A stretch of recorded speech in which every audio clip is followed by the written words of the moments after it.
오늘 여기에 있는 한 사람 한 사람 주님께서 부르신 사람인 줄 믿습니다. 오늘 추수감사절 예배 우리를 향한 나의 감사의 고백이 되었으면 좋겠습니다. 오늘 하나님의 말씀 여호수아 2장입니다. 여호수아 2장 15절부터 21절까지 말씀. 왜 추수감사절에 이런 본문을 택했을까? 여러분들이 잘 이해가 되지 않을지도 모르겠어요. 말씀을 들으면서 함께 고백했으면 좋겠습니다. 여호수아 2장 15절부터 21절까지 말씀 제가 봉독하겠습니다.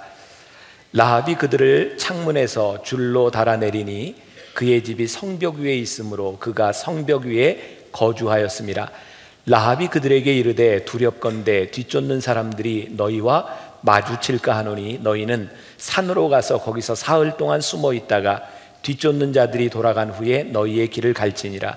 그 사람들이 그에게 이르되 내가 우리에게 서약하게 한 이 맹세에 대하여 우리가 허물이 없게 하리니 우리가 이 땅에 들어올 때에 너희를 달아내린 창문에 이 붉은 줄을 매고 내 부모와 형제와 내 아버지의 가족을 다 내 집에 모으라.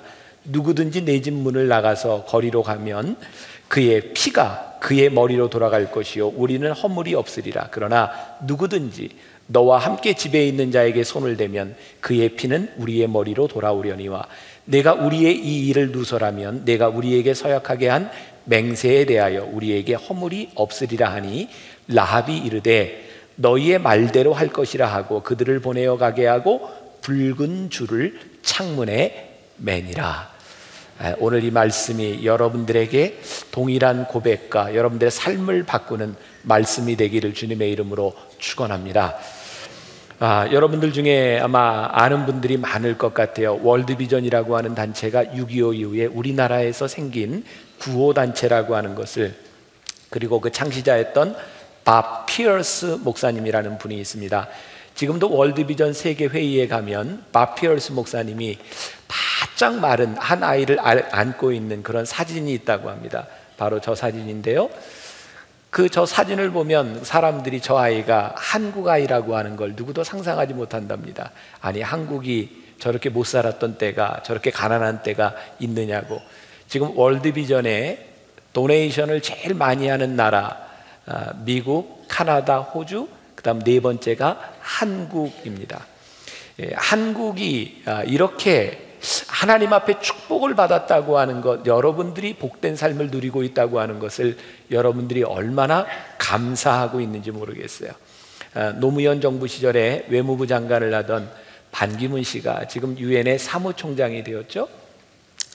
그분은 사무총장이 되려고 하는 그런 꿈을 가지고 있었고, 그 당시에 미 대사였던 버시바우 그리고 부시 대통령과 함께 만찬을 하는 자리가 있었다 그래요. 저도 이제 다른 분한테 들은 이야기니까 그 상황이 얼마나 정확한지는 모르겠지만 그때 부시 대통령이 물었답니다. 당신은 왜 유엔 사무총장이 되려고 합니까? 그때 이렇게 한 단어로 이야기한다면 그때 반기문 씨가 이렇게 이야기를 했답니다. Pay back to debt. 나는 빚을 갚고 싶습니다. 우리나라가 빚졌던 그것을 유엔 사무총장이 되어 갚고 싶습니다. 그 말이 사람들의 마음을 움직였다고 합니다. 오늘 하나님의 마음을 움직일 수 있는 가장 복된 단어가 무엇일까를 생각해 보셨습니까? 하나님, 제가 받은 빚을 제가 갚고 싶습니다.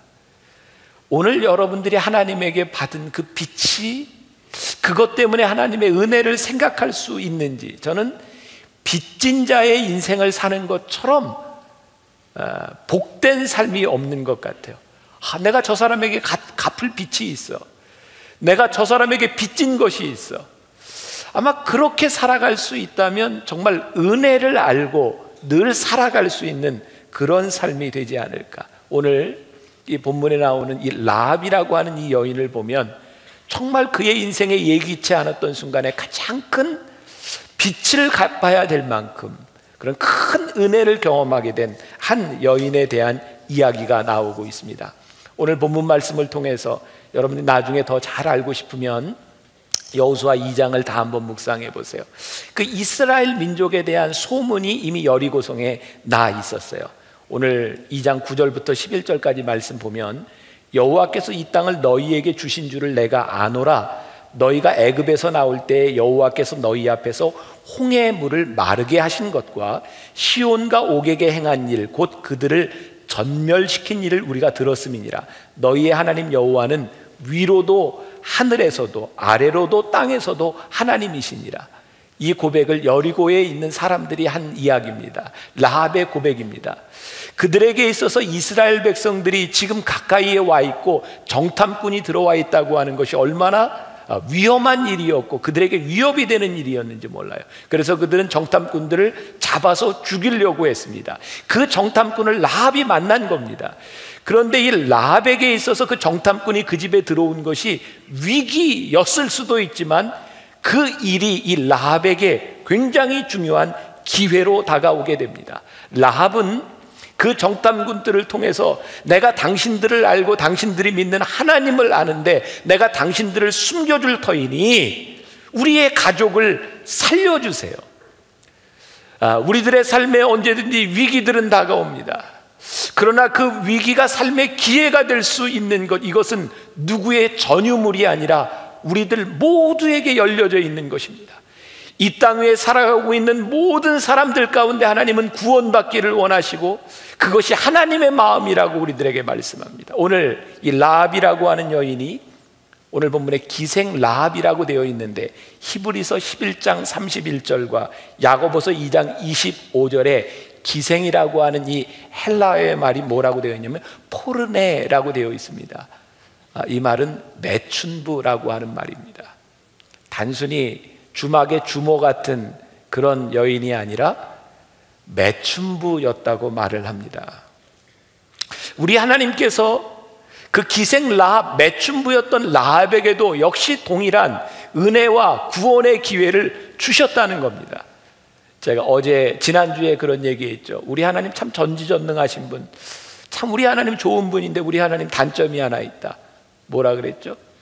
과거를 잘 기억하지 못하신다는 거. 하나님은요, 라합을 부르셨을 때 라합의 과거를 붙잡고 내 인생이 어떻다고 과거를 이야기하신 분이 아니라 라합이 붉은 줄을 내리고 그가 하나님 앞에 하나님의 사람이 되기로 헌신하는 그 순간부터 하나님은 라합의 과거가 아닌 라합의 미래를 보셨고 라합을 통해서 예수님의 족보가 이어지도록 하나님께서 그의 삶을 축복하셨다는 사실입니다. 오늘 여기에 있는 우리들 가운데 동일하게 찾아오셔서 누군가의 삶의 위기 가운데서 오늘 기회로 바꾸기를 원하시는 하나님을 우리들이 만나며 그 하나님을 우리들이 맞아들일 때에 우리들의 삶을 미래를 바꾸시는 하나님을 우리들이 동일하게 고백할 수 있는 것, 그것이 감사가 아니겠는가. 오늘 여러분들에게 주보의 책을 하나 소개해드렸습니다. 준비된 2인자라고 하는 책인데 그 책에 나오는 이야기 가운데 하나입니다.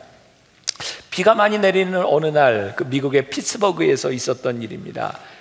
가구점 앞에 한 초라한 할머니 한 분이 서성거리고 있었습니다. 그때 그 가게 주인이 나와서 할머니에게 들어오세요, 추운데 쉬세요 그랬더니 할머니가 아니요, 저는 가구를 사려는 것이 아니고 차를 기다리고 있습니다. 괜찮습니다, 제가 차 오는 거 봐드릴 테니까 들어오세요. 그리고 따뜻한 차를 대접하고 그리고 차가 오는 것을 보고 할머니를 잘 모셔드렸습니다.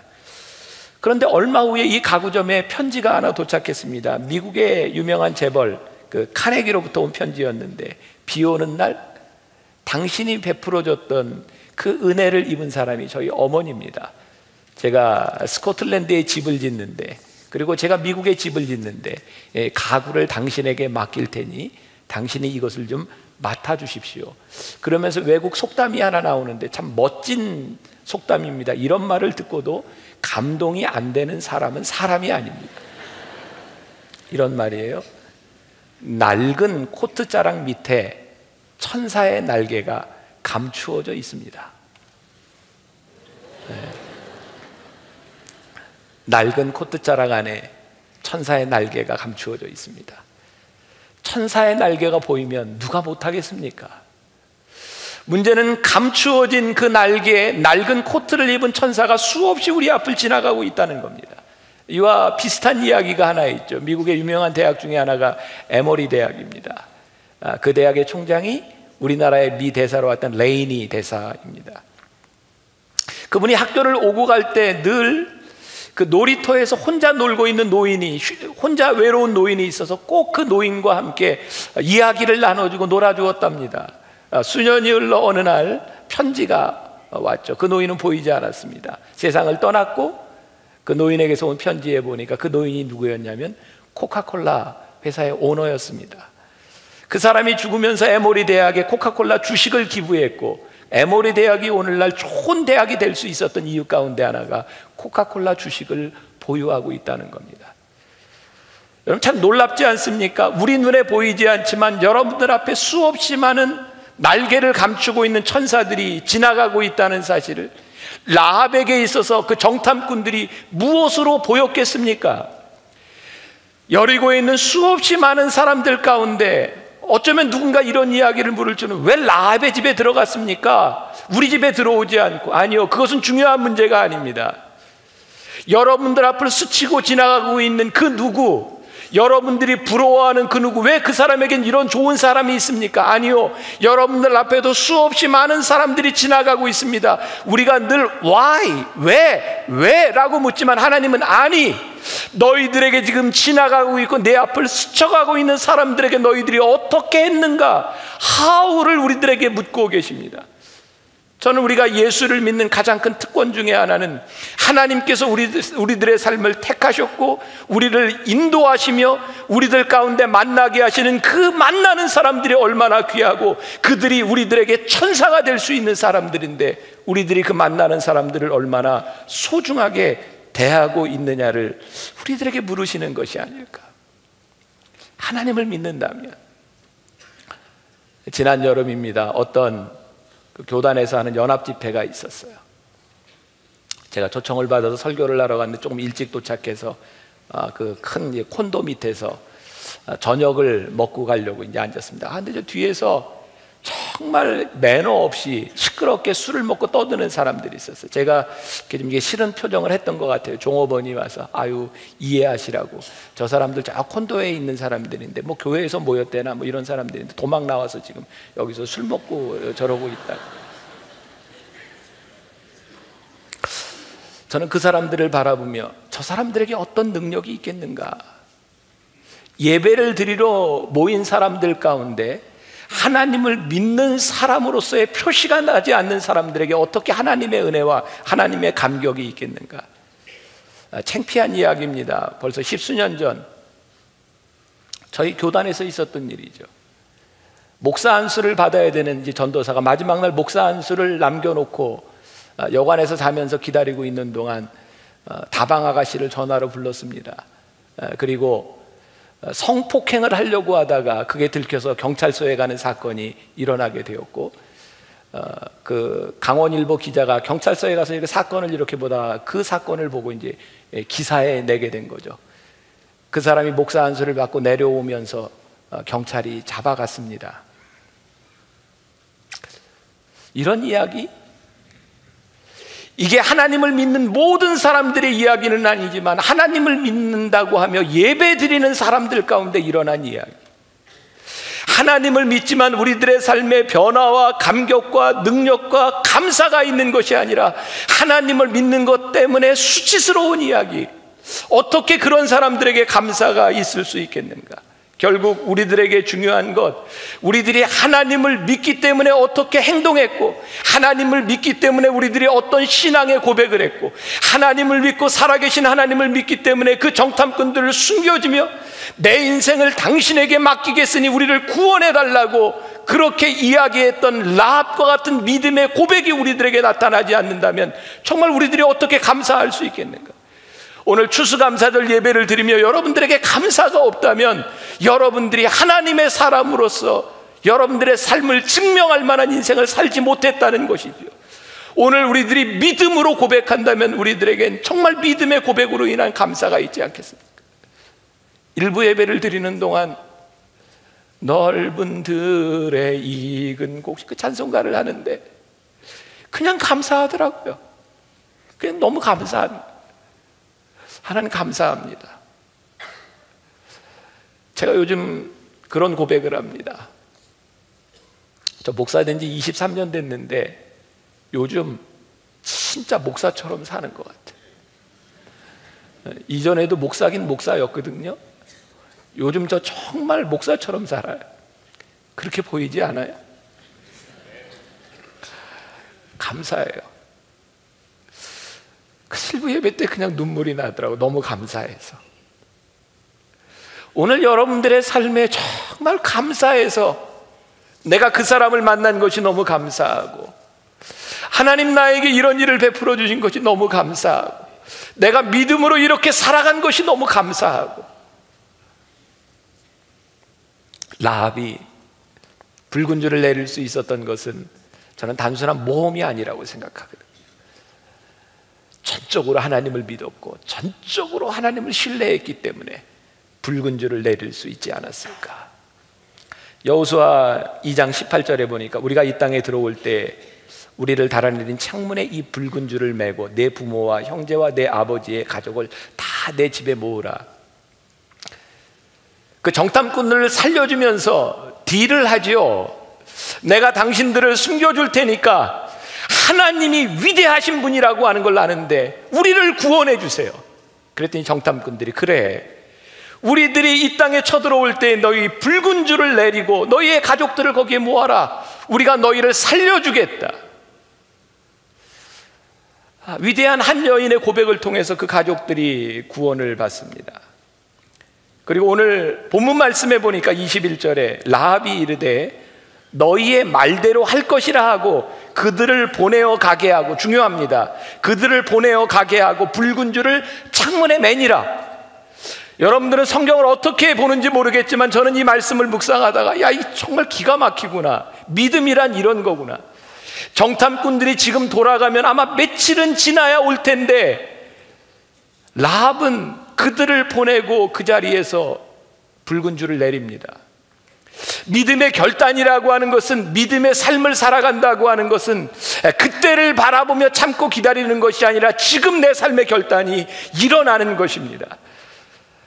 라합이 붉은 줄을 내렸을 때 그것이 무엇을 의미할까요?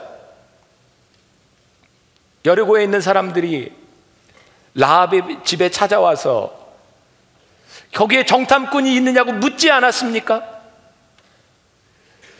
그 의심을 받고 있는 상태에서 붉은 줄을 내린다고 하는 것은 저게 뭐냐?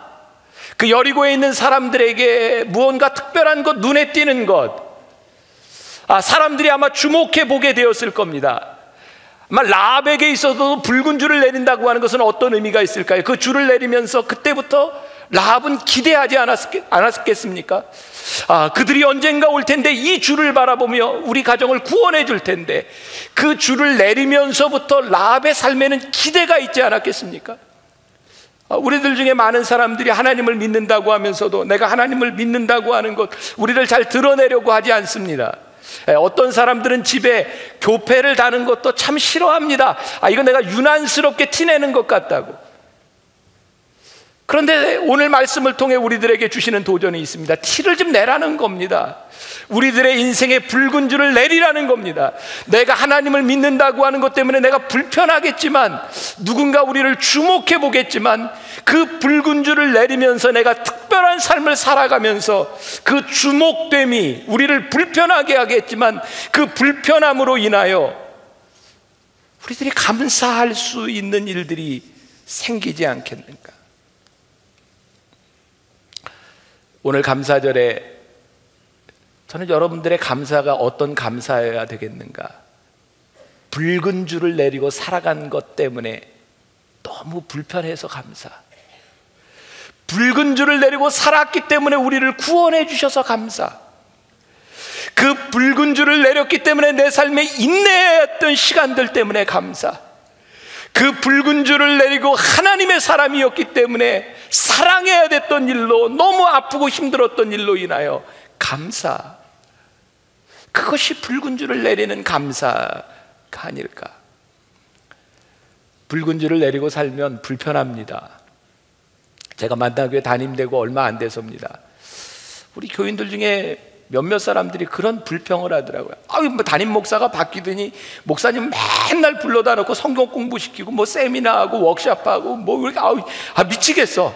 근데 그런 얘기를 다른 교인들이 들으면요, 부럽다 그런데요. 가만히 보니까 불평하는 것 같으면서 다른 사람을 막 화나게 하는 거. 아, 미치겠어. 우리 교회 왜 그래? 근데 그 교회 부럽다. 그래서 우리 교회가 부흥했잖아. 여러분들 가만히 보세요. 지난 어제 신문인가 해병대 그 연평 해전에서 했던 그 병사 하나가 이게 인터뷰했던데, 나는 부르면 언제라도 해병대에 가고 싶다. 그 해병대 나온 사람들 특징 중에 하나가요, 지금 해병대 정말 정말 훈련 정말 근데 방위가 들으면 굉장히 기분 나빠요. 그 받았던 훈련들이요, 그게 힘들었던 것 같지만 그게 지나온 날에 얼마나 큰 감사인지 아세요? 여러분, 불편함이 감사라는 생각 해보셨어요? 오늘 여기에 주차 안내하는 분들, 우리 교회에서 제일 힘든 사람들 중에 하나입니다. 제가 별 이야기 다 듣습니다. 얘기해도 안 듣고요, 심지어는 목사님들이 와도 이 목사님이 명패 이게 안 달면 창문도 안 내리고 말도 안 듣는데요. 참 힘들다고 합니다. 근데 저는요, 주차 안내를 하는 분들을 보면 그런 생각이 들어요. 당신들이 제일 큰 축복받은 사람들입니다. 불편한 일을 경험해 본 사람들이 누릴 수 있는 축복과 감사가 있는 겁니다. 제가 요즘 예배 캠페인, 주차 캠페인 하죠. 오늘 날씨가 추웠습니다. 아마 다 지하 주차장에 차를 대고 싶겠죠. 그런데 누군가를 위해서, 노약자, 어려운 분들, 초신자를 위해서 우리들이 저 시청에다가 차를 대고 오면서 우리들 그 찬 바람을 맞으면서 왠지 이렇게 뿌듯하지 않습니까? 어떤 사람은 저 주차장에 됐을 텐데 나는 이 불편하게 걸어오는 거예요. 그러면서 괜히 어깨가 이렇게 펴지지 않습니까? 그런데 그걸 어기고 주차장에다 차를 대고 오는 사람은 왠지 편안한데 숨어서 옵니다. 여러분들의 삶의 감사는요, 절대로 편안함에서 찾아오는 것이 아닙니다. 여러분들 예수를 믿으면서 무엇이 여러분들을 가장 떳떳하게 하고 여러분들로 하여금 감격스럽게 하는가? 오늘 여러분들이 이 예배를 드리면서 무엇이 여러분들의 눈에 눈물이 날 만큼 감격스럽게 하는가? 그것은 편안함을 추구하고 한 주를 살았던 사람들이 아니라 붉은 줄을 내렸기 때문에 그 붉은 줄 때문에 아파하고 힘들었던 신앙의 흔적들이 있어야 오늘 우리들의 삶에 감사가 있는 것이 아니겠는가? 저는 오늘 라합이 만났던 이 만남을 예기치 못한 만남이라고 생각합니다. 라합의 집에 들어가라 라고 했던 것도 아니었고, 그리고 정탐꾼들이 라합의 명패를 보고 찾아갔던 것도 아니었습니다. 단지 그에게 찾아온 그 만남을 라합이 귀하게 축복으로 감사로 만들었던 거죠. 며칠 전 어떤 목사님과 대화를 하는데 60이 다 돼가는 분입니다. 그분이 목회 초년병 시절에 설교할 때 그랬답니다. 내가 교회 개척을 하고 내가 목회를 하는데 한 사람이라도 안 따라오고 반대하는 사람이 있으면 나 교회 떠납니다. 목회 안 해요. 요즘은 이렇게 설교한답니다. 여러분들 중에 한 사람이라도 나를 믿어주면 나 절대 교회 안 떠납니다. 제가 그분의 이야기를 들으면서, 그래, 우리가 뭔데?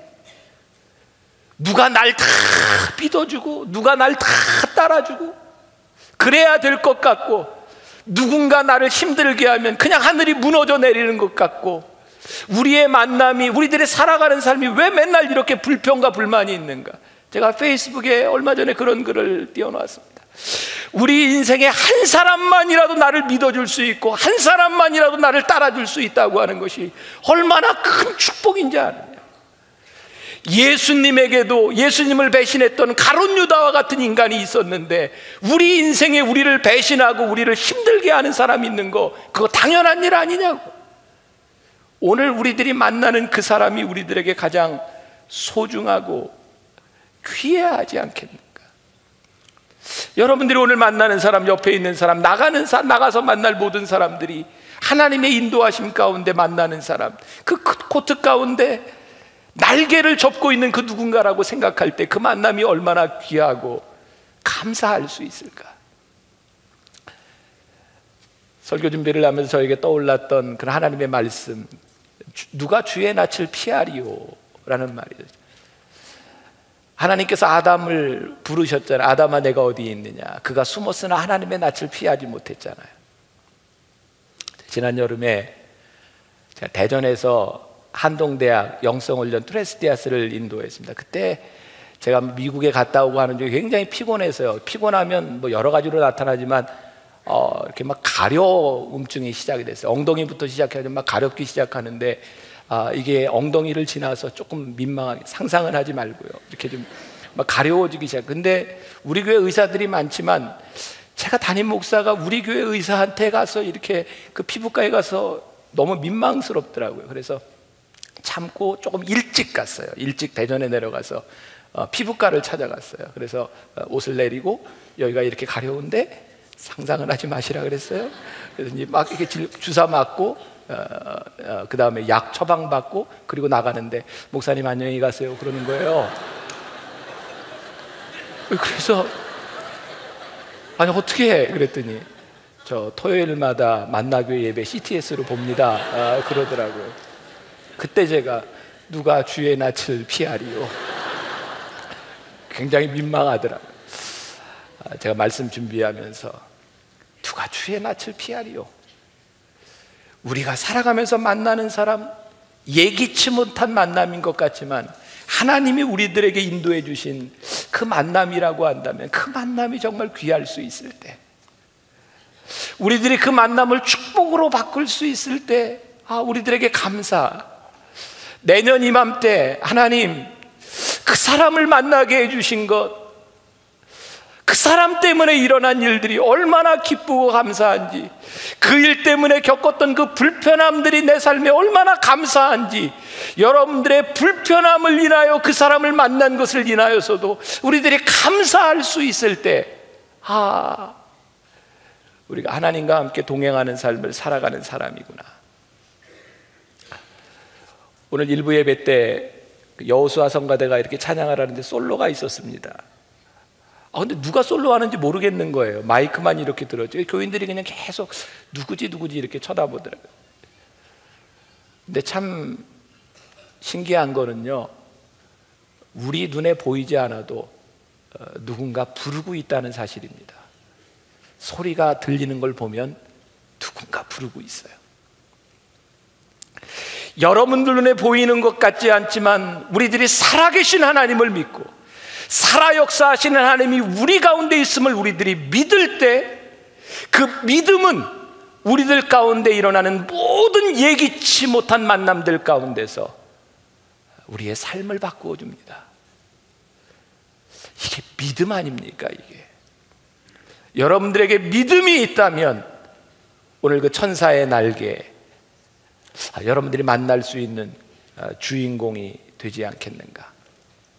제가 말씀 마무리하려고 하는데, 제가 지난 몇 달 전 페이스북에다 그런 글을 올렸습니다. 제가 대학교 4학년 때 도서관에 있는데 누군가 저를 찾아와서 제 가장 친한 친구인 한 친구의 죽음을 확인하러 가평경찰서에를 가자 그러더라고요. 뭐 이해할 수 없는 일이었어요. 그 친구가 기차를 타고 가다 뛰어내려서 자살을 했습니다. 제가 갔을 때는 시신을 찾지 못했고 가방, 도시락 가방, 물에 젖은 것밖에 없었어요. 제 마음을 정말 힘들게 했던 건 지금도 그 친구가 왜 죽었는지 모른다는 겁니다. 그 학적불 안에 제일 친한 친구로 제 이름이 적혀 있어서 제가 거기에 경찰서까지 가서 그 가방을 확인하고 왔는데 저는 이유를 몰랐습니다. 그게 저에게 굉장히 오랫동안 죄책감이었고, 그러면서 제 마음에 결심이 있었습니다. 그래, 내가 만나는 사람에게 좀 최선을 다하며 살아갔으면 좋겠다. 제가 그런 글을 올렸더니 뭐 여러 가지 댓글들이 있던데 어떤 분이 이런 얘기를 했어요. 최고의 사람은 힘들겠지만 최선의 사람은 되고 싶습니다. 어떤 세미나에서 들은 이야기인데 Yesterday is history, today is present, tomorrow 하고 물음표를 이렇게 했어요. 어제는 역사입니다. 어떤 역사? His story, 하나님이 우리와 함께 하신 역사. 그리고 today, 오늘 여러분들에게 주어진 건 present, 현재이며 선물입니다. 우리들이 지나왔던 날들이 하나님의 역사가 되고 지금 우리들에게 주어진 이 시간들이 우리들에게 선물이 되어질 수 있을 때 감사는 주어지는 것이 아니라 만들어지는 것이다. 제가 마지막으로 멋있는 이야기를 하나 하려고 하는데 반응들을 좀 보여주시면 감사하겠습니다. 우리는 행복해서 웃는 사람들이 아니라 웃으며 행복해집니다. 요거 아주 조금 약하네요. 다시. 우리는 좋은 일이 생겨서 감사하는 사람들이 아니라 감사하니까 좋은 일들이 일어납니다.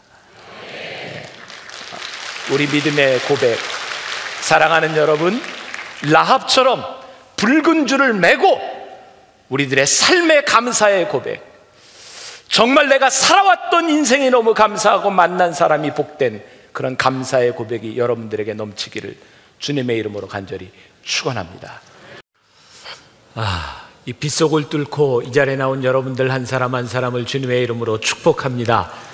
우리가 계속해서 어떻게 하면 좋은 그리스도인의 삶을 살 수 있을까 말씀을 나누고 있는데, 오늘은 맥주 감사절, 감사에 대한 말씀으로 함께 나누어 보겠습니다. 세상 사람들이 우리 크리스찬들의 모습을 보면서 어떤 모습에 가장 큰 감동을 할까?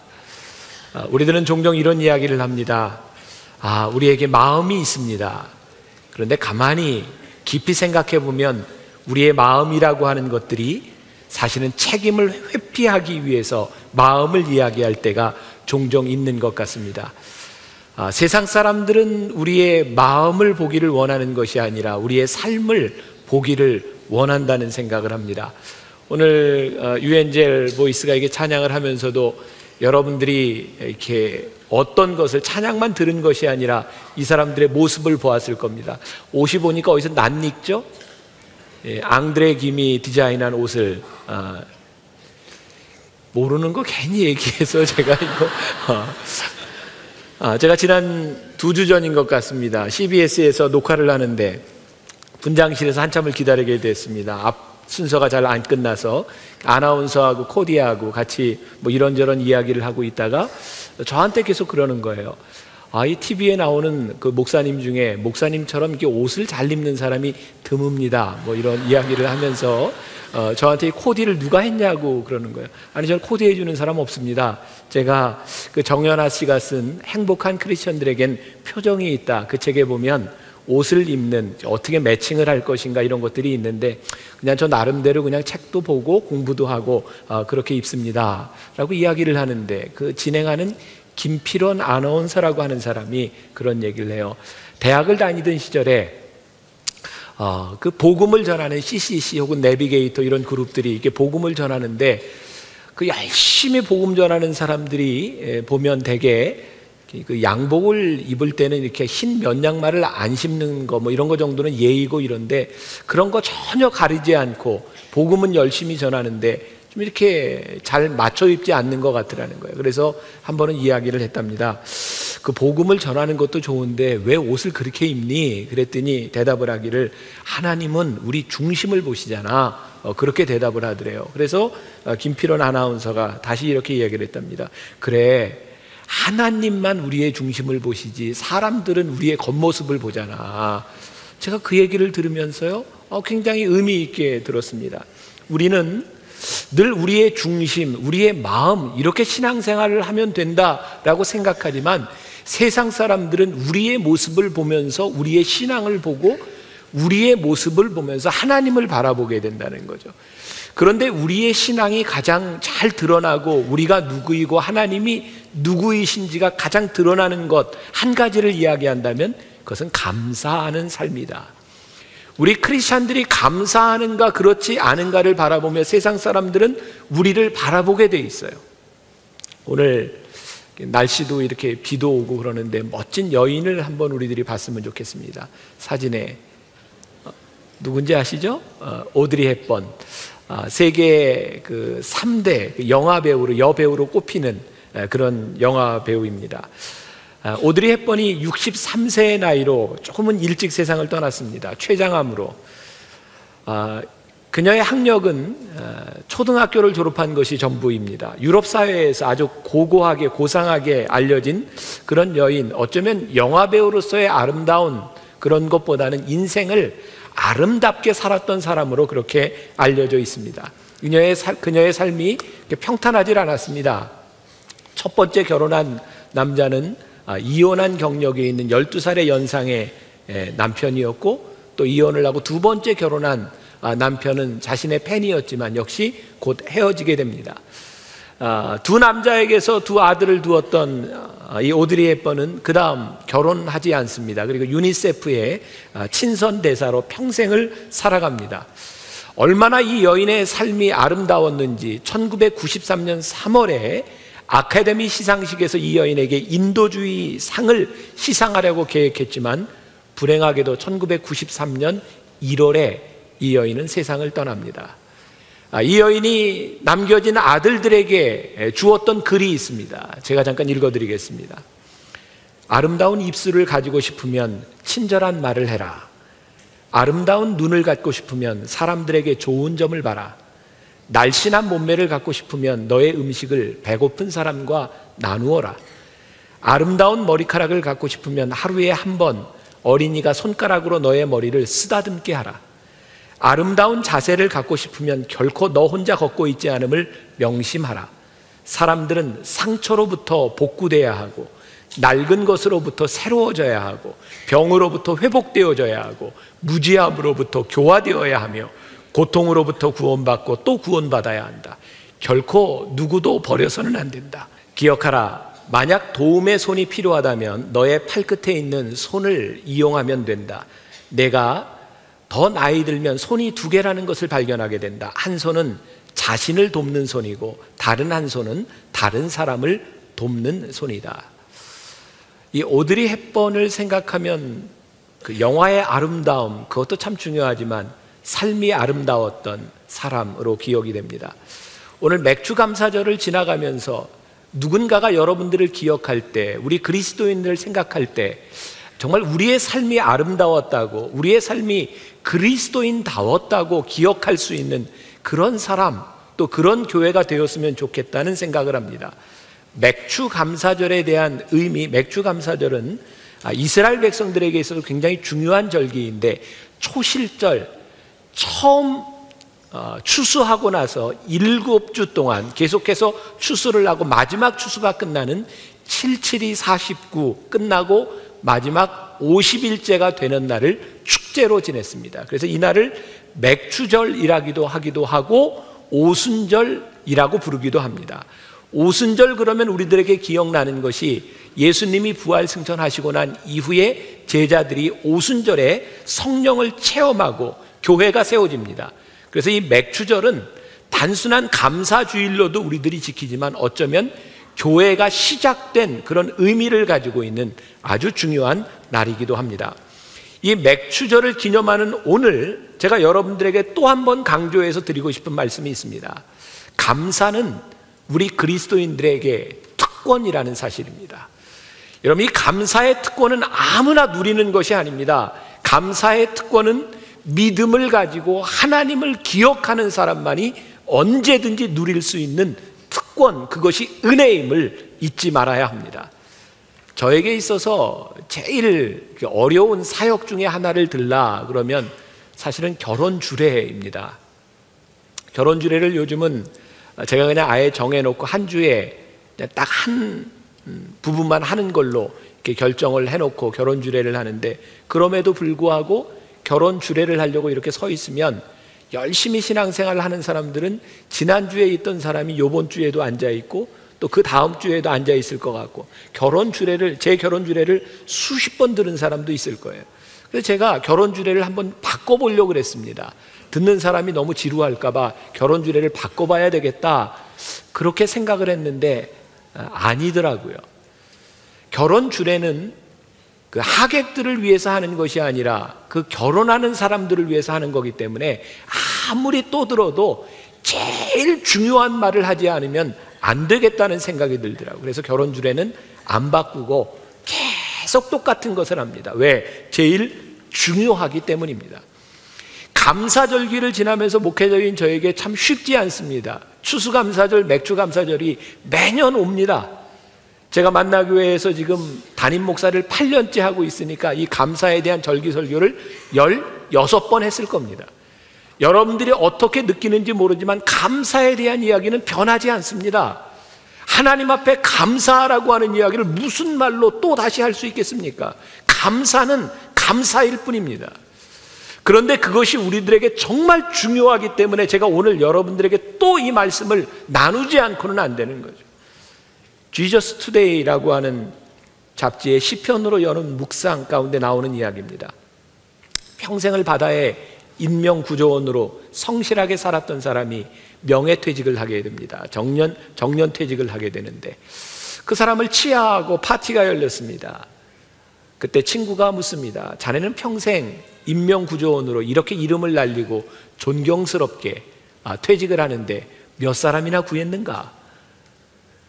이 사람이 의외의 대답을 합니다. 나는 단 2명밖에는 구하지 않았네. 아니 30년을 넘게 그렇게 유명하게 인명구조원으로 살았던 자네가 2명을 구했다니 농담하지 말게. 그때 이 사람이 다시 이야기합니다. 물론 내가 구해낸 수많은 사람들이 있지만 내가 생명을 구하고 난 후에 나에게 찾아와서 고맙다고 인사한 사람은 단 2명뿐이었네. 내가 보기엔 그 2사람만이 사람 같은 사람이고 나머지는 다 짐승 같은 사람. 감사하지 못하는 사람이 짐승 같다. 사실 이게 남의 이야기가 아닌 것 같습니다. 감사를 잃어버린 사람은 하나님과의 인격적인 관계도 끊어지게 되어 있고요, 감사하지 못하는 사람을 바라보며 하나님께서 가장 답답해 하실 것이라는 생각이 듭니다. 오늘 신명기 16장 10절 말씀에 내게 복을 주신 대로 하나님은 우리와 관계없이 너희들에게 감사하라 이렇게 말씀하시는 것이 아니라 우리들에게 복을 주신 대로 너희들이 믿음으로 반응하라고 말씀하고 있어요. 언젠가 금양로 집회에 오셨던 강사 목사님이 이런 이야기를 합니다. 차를 타고 운전을 하고 가는데 앞에 차가 너무 느리게 운전을 해서 추월을 하려고 하면 또 이쪽으로 삐뚤 너무 답답해서 보니까 딱 봐도 초보 운전이라는 거예요. 여러분, 초보 운전자들이 되게 차에다가 이렇게 뭐라고 쓰고 다니죠? 그 차에는 아마 운전자가 충청도 사람이었던 것 같아요. 이렇게 써 있더랍니다. 저 때문에 미치겠지요. 그리고 그 다음에는 지도 환장하가시오. 그렇게 써 있더랍니다. 제가 그 이야기를 들으면서 저에게 생각났던 건 뭐냐면 하나님의 마음을 이렇게 답답하게 하는 것이 무엇일까? 아마 우리의 모습을 보면 하나님이, 죄송합니다 이런 표현을, 정말 나 환장하겠다. 그때가 언제냐면 감사를 잃어버린 우리의 모습을 볼 때. 하나님께서는 오늘 감사를 우리들에게 그냥 하라고 하시는 말씀이 아니라 너희에게 복을 주신 대로 너희들이 믿음으로 반응하고 감사하라고 하는데 우리들에게 그런 믿음의 반응이 있는가? 이것은 우리들에게 굉장히 중요한 신앙의 물음이기도 합니다. 오늘 우리가 읽은 신명기 16장 10절부터 12절까지 말씀에 아주 명확하게 감사를 이렇게 하라고 하는 3가지가 나와 있습니다. 그 첫 번째가 자원하여 감사해라. 감사는 자원하여 하는 겁니다. 여호와 하나님께서 여러분들에게 주신 것들 중에 자원하여 감사할 때 그것이 감사입니다. 이것이 하나님과 우리들 사이의 관계를 이야기하는 거죠. 저희 아이들이 이제 다 컸지만 어렸을 때 초등학교 다니고 이런 시절에 제가 이렇게 집에 들어가면, 밤늦게 들어가면 아이들이 저에게 이렇게 자랑했던 게 있어요. 아빠, 이거 엄마가 사줬어요. 그럼 제가 아이들에게 묻습니다. 그 엄마가 사준 건데 그 엄마에게 누가 돈 줬는데? 그럼 아이들이 한참을 생각하다가 아빠요. 그럼 제가 또 묻습니다. 그럼 누가 사준 건데? 아빠요. 제가 그 얘기를 듣습니다. 엄마가 사줬든 아빠가 사줬든 그렇게 중요한 것 같지는 않지만 아이들에게 아빠의 존재를 알리는 건 참 중요하다는 생각을 합니다. 저는 요즘 아이들을 교육하는 데 있어서 우리들이 잘못 교육하는 게 뭐냐? 아이들을 너무 사랑한다는 겁니다.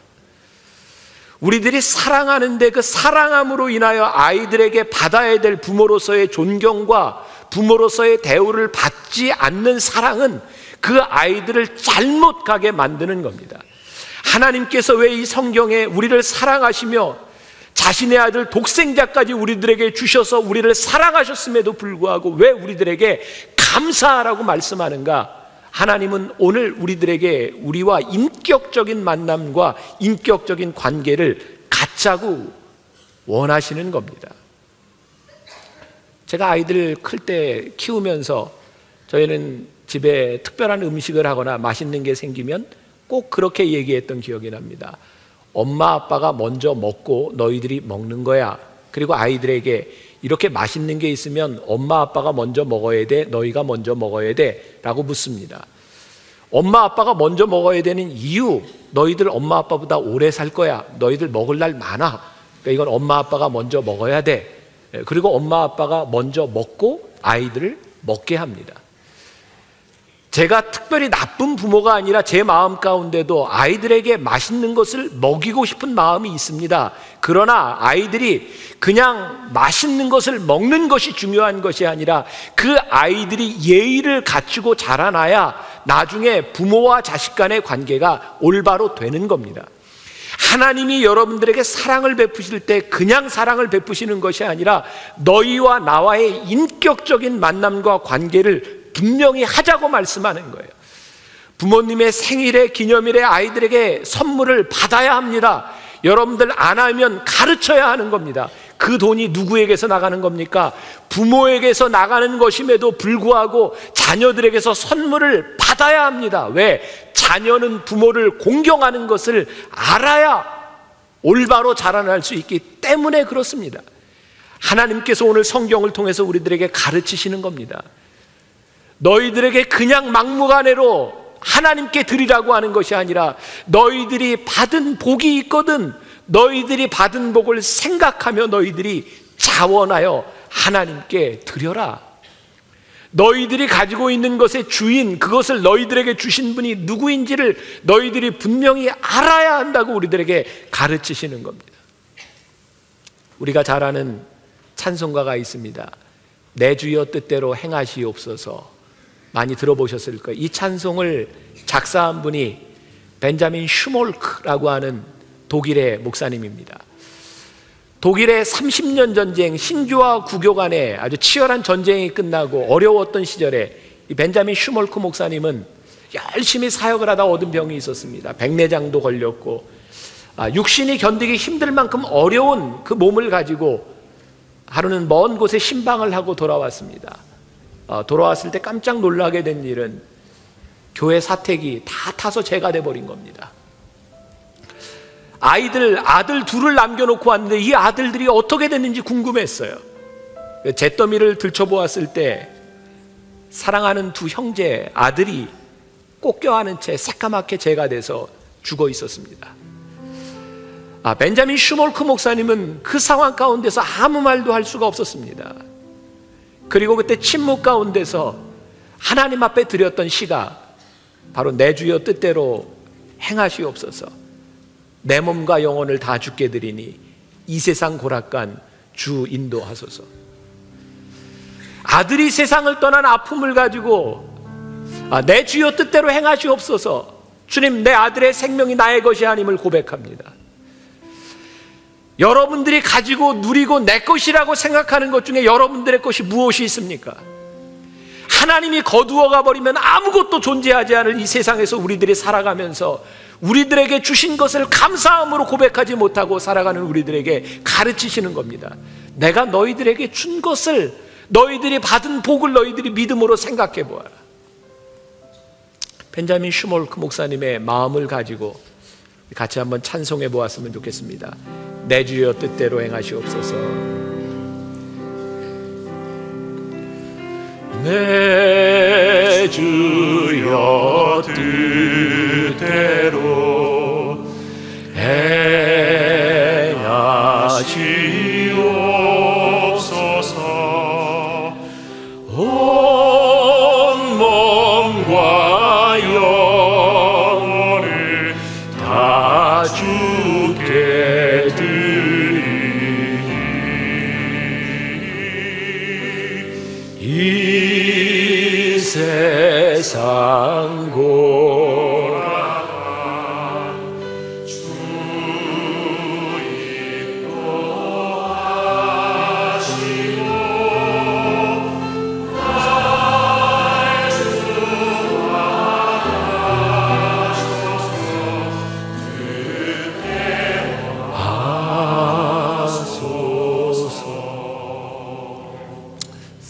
여러분, 여러분들이 지금 누리고 있는 것들을 여러분들 것이라고 착각하지 마십시오.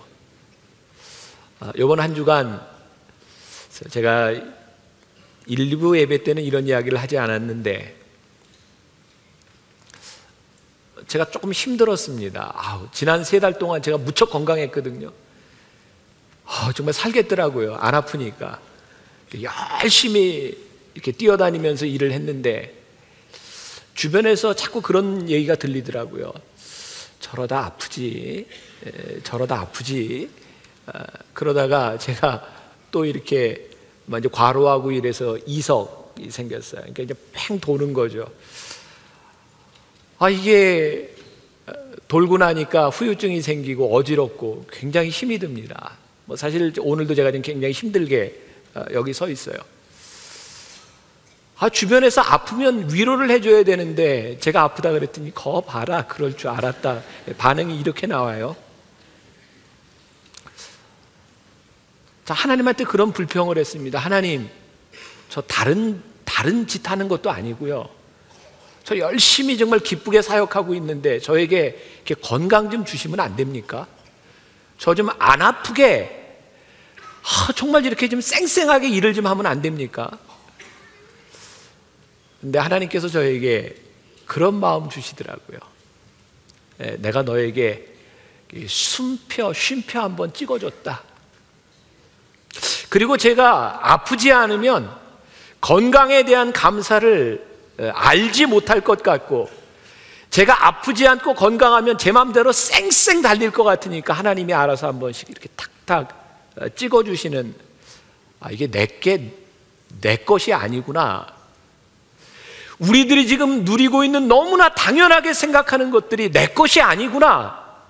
하나님께서 우리들에게 깨닫게 하시는 것. 그래서 정말 내 주여 뜻대로 행하시옵소서. 내 몸과 영혼 정말 하나님 앞에 받은 것을 하나님의 뜻대로 사용해 주시옵소서. 이 고백할 수 있을 때 우리들에게 감사가 와지는 것이 아닐까. 이 감사를 성경은 너 혼자 누리라 이렇게 이야기하지 않고 감사를 나누라고 말씀합니다. 오늘 본문 말씀 11절에 우리의 즐거움을 감사를 나누라고 되어 있는데 같이 한번 봉독해 보겠습니다. 너와 내 자녀와 노비와 내 성중에 있는 레위인과 및 너희 중에 있는 객과 고아와 과부가 함께 내 하나님 여호와께서 자기의 이름으로 두시려고 택하신 곳에서 내 하나님 여호와 앞에서 즐거워할지니라.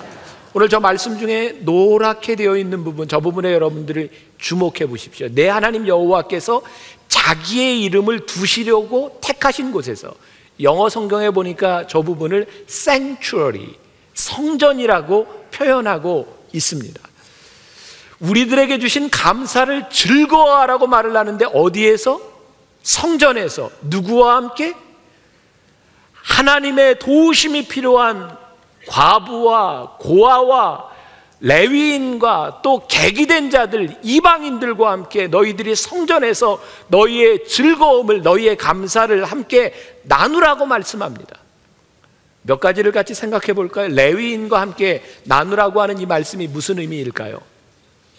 레위인은 오늘날로 이야기하면 사역자를 말합니다.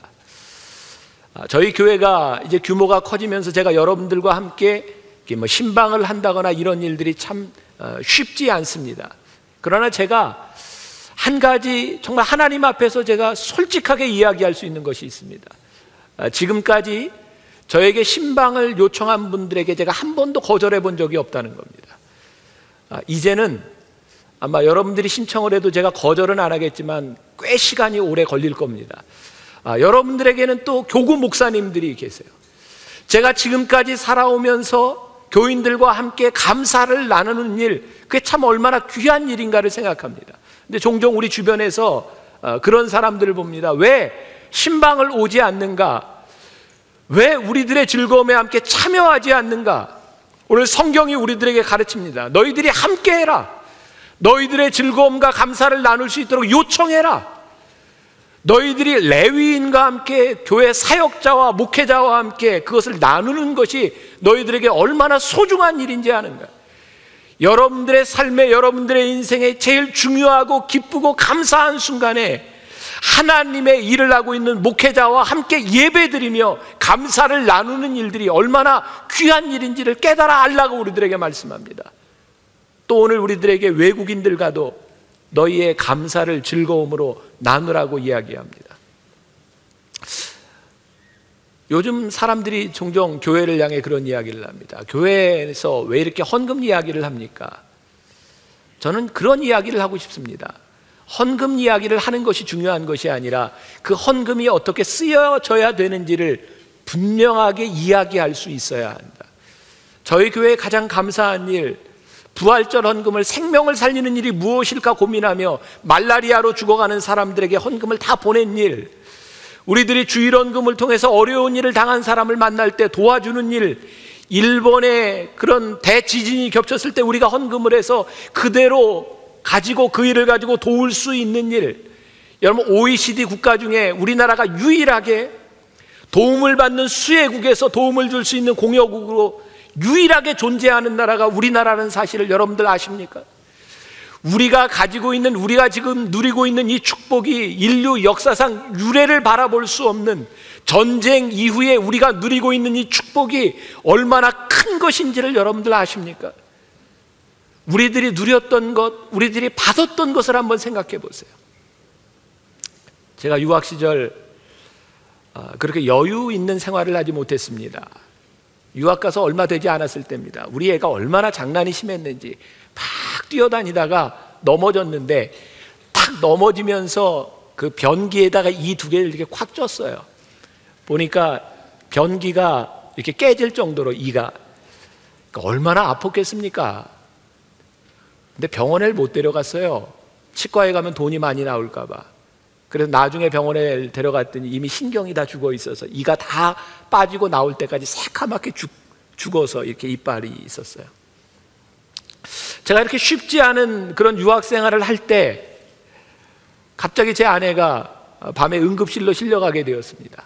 가서 뭐 다른 특별한 검사를 한 것도 아니고 뭐 이렇게 체크하고 주사 맞고 한 2시간 있었는데 입원비가 2,000불이 나왔어요.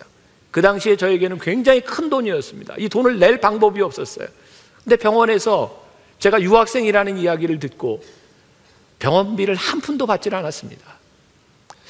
저는 미국을 보면서요, 지금 그 나라가 어떤 나라인지 모르겠지만, 뭐 여러 가지 여러분들이 이야기할 수 있겠지만, 저는 유학 시절에 정말 제가 살 수 있었던 것들, 미국에는 가난한 사람도 살 수 있고 돈 있는 사람도 살 수 있고 유학생도 살 수 있는 그런 길들을 열어놓고 제가 도움을 참 많이 받았던 사람 중에 하나입니다.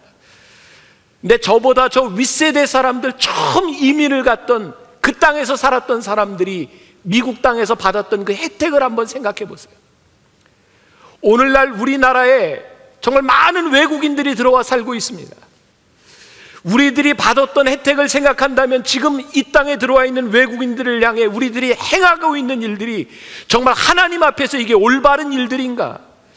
저는 우리 민족을 바라보면 이렇게 못될 수 있는가라는 생각을 합니다. 어쩌면 이렇게 이들을 착취할 수 있는가? 그러나 정말 다행스러운 것은 그 노동자들을 위하여 인권을 보호하며 일하는 대부분의 기관들이 교회이고 크리스찬들이 그 일들을 감당하고 있다는 사실입니다. 레위기 19장 34절 말씀에 보니까 너희와 함께 있는 거류민을 너희 중에서 나은 자같이 여기며 자기같이 사랑하라. 너희도 애굽 땅에서 거류민이 되었었느니라. 나는 너희의 하나님 여호와니라. 도움이 필요한 사람에게 도움을 주는 것이 마땅하다는 거예요. 왜? 너희도 그 도움을 받고 살았기 때문에, 하나님의 은혜를 받았기 때문에 그것이 마땅하다고 우리들에게 말씀합니다. 요한일서 4장 7절 말씀을 보겠습니다. 같이 봉독해 보겠습니다. 사랑하는 자들아, 우리가 서로 사랑하자. 사랑은 하나님께 속한 것이니 사랑하는 자마다 하나님으로부터 나서 하나님을 알고. 성경에 저렇게 좋은 말씀이 있는 걸 안 사람도 있지만 오늘 처음 들은 사람도 있죠. 제가 영어 성경을 읽다 보니까 이렇게 표현이 되어 있대요. Dear friend, 사랑하는 자들아, let us practice loving each other. 저는 이 부분에서 제가 굉장히 은혜를 받았어요. Dear friend, 사랑하는 자들아, let us practice, 연습하자. 뭐를? 서로 사랑하는 것을 연습하자. 그렇구나. 사랑과 감사는 어느 날 완성되는 것이 아니라 우리들이 연습하면서, 끊임없는 연습을 통해서 우리들에게 와지는 고백, 우리들이 기쁜 일이 있을 때, 감사한 일이 있을 때, 있을 때가 아니라 우리들이 믿음으로 감사를 고백할 수 있을 때에 이것을 나누는 것이, 이것을 연습하는 것이 하나님께서 우리들에게 주신 명령이구나. 근데 그게 잘 안 되는 사람들이 많은가 봐요. 12절에 성경이 우리들에게 이렇게 말씀합니다. 12절을 볼까요? 애굽에서 종 되었던 것을 기억하고 이 규례를 행하라 라고 말씀하고 있어요. 여러분, 이스라엘 백성에게 감사절을 지키는데 뭐라고 말씀하고 있어요? 애굽에서 종 되었던 것을 기억해라. 종 되었던 때가 언제입니까? 그들의 인생에 가장 수치스러웠던 순간, 가장 어려웠던 순간. 애굽에 종 되었을 때 그들이 아들을 낳으면 애굽 사람들이 다 죽이라고 해서 그들의 자식들을 자기 손으로 죽여야 했던 그 순간의 일들, 너희가 그때를 살았느니라. 애굽에 종 되었던 때를 생각하며 너희들이 오늘 감사를 잊지 말아라. 하나님께서 너희들에게 베풀어 주신 은혜를 잊지 말아라. 여러분들이 그렇게 아플 때에 여러분들의 병을 고쳐주셨던 하나님의 은혜를 생각하고, 여러분들이 그렇게 견디기 힘들었던 순간들을 하나님이 지나가게 하셔서 오늘 이 자리에 예배하게 하신 이때를 기억하며, 너희들이 종 되었던 때를 기억하며 너희들이 하나님의 은혜를 잊지 말아라. 오늘 우리가 감사할 수 있는 중요한 이유 중에 하나, 어려웠던 때를 기억하며 우리들이 감사할 수 있다는 거예요. 신촌 세브란스 병원에 가면 심장병동에 지은이를 알 수 없는 무명의 시가 걸려 있습니다. 함께 그 시를 보겠습니다.